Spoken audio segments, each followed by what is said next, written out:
experience of homelessness is not having it easy.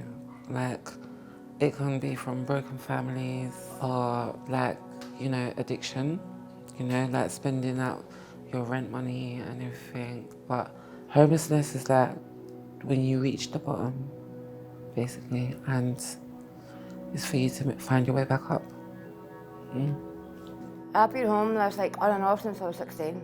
I was homeless in Glasgow and then came back down to London, and I was homeless on and off, like hostels, the street, refugees, and having to move because my ex-partners found out where I was. And I'm still living out of bags now. I'm still living out of bags. I've always lived out of bags. You know, they're easy to pick up and go, aren't they? Do you know what I mean? It's horrible. It's horrible. Not feeling secure. Oh, it's horrible. I'm feeling it now as I'm talking about it. I'm feeling it, you know? Ooh. My experience of being homeless was being out on the street for days, sleeping in dustbins, round the back of dustbins and in people's doorways and wondering where your next meal's coming from. And it was a horrible experience. I was hidden away a lot, walking around all night, going on buses, fucking sleeping in hospitals, drinking day and night, drinking strong beers just to get through the night and just sleep.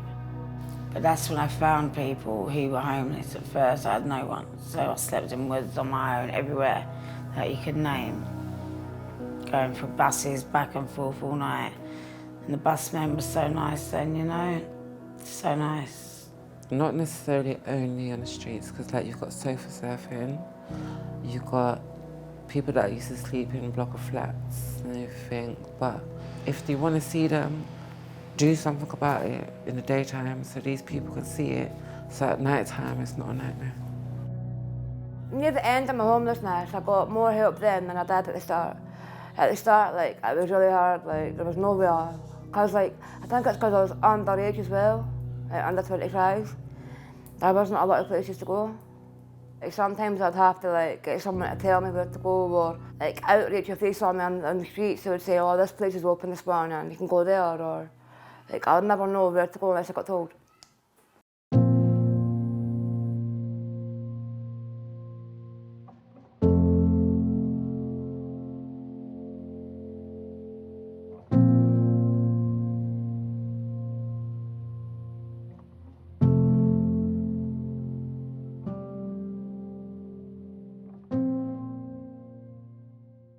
We worked with the University of York on this research, and we wanted to get women's real life stories and build an evidence base to help us understand what was happening in Camden in terms of women's homelessness.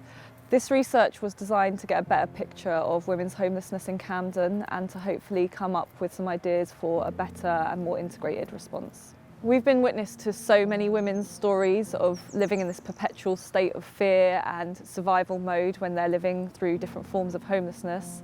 I can think of just one woman that we met at the very beginning who had actually been homeless in different forms for 7 years and had never been picked up by homelessness services and wasn't linked into any other services, was literally just out there on her own trying to survive. And she at the time was actually living in kind of like a shack, like something on the street with her perpetrator, and to her at the time that was the safest option for her. To us that seems terrifying, but for her that was her safest option at that point. And I think what we start to see was just the levels of risk that these women are living in, and how if there's no services around that woman and that woman isn't in accommodation, those risks are so unseen and so escalated. I find that the difference between a woman being homeless is that hygiene is key importantness. You know, like periods and being emotional and everything. Also, the vulnerability is like sky high.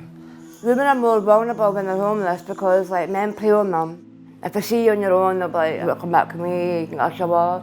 And then they'll go, "Well, you got a boyfriend, you can come back to mine and I'll give you money," or whatever. I had to live in places, dodgy places, and I used to wake up and there used to be a man standing staring at me. And I've had men laying on top of me Christmas Day, do you know what I mean? I've had other things happen. There's been times, even myself, that men try to take advantage of that, by saying, oh, you have nowhere to go, okay, then come back with me. And because you're desperate and you're hungry and everything, you're gonna at least risk it.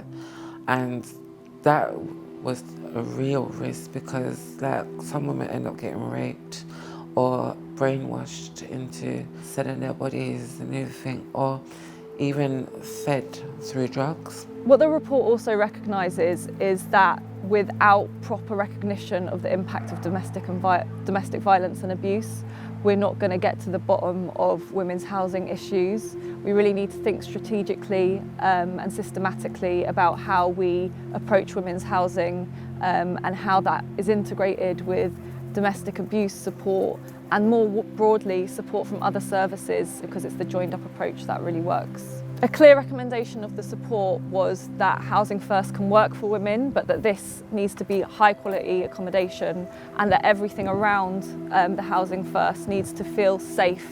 If there's any element of risk, it's going to feel really unsafe for women. We want this to be a real structural shift in recognising and responding to women's needs specifically, and it would be great if these services could be run and facilitated by women.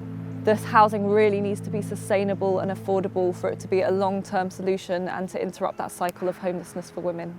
The support I did get was good because I had the drop-in centre where I could go to be myself and do activities, and that would keep me off the streets for the day or so.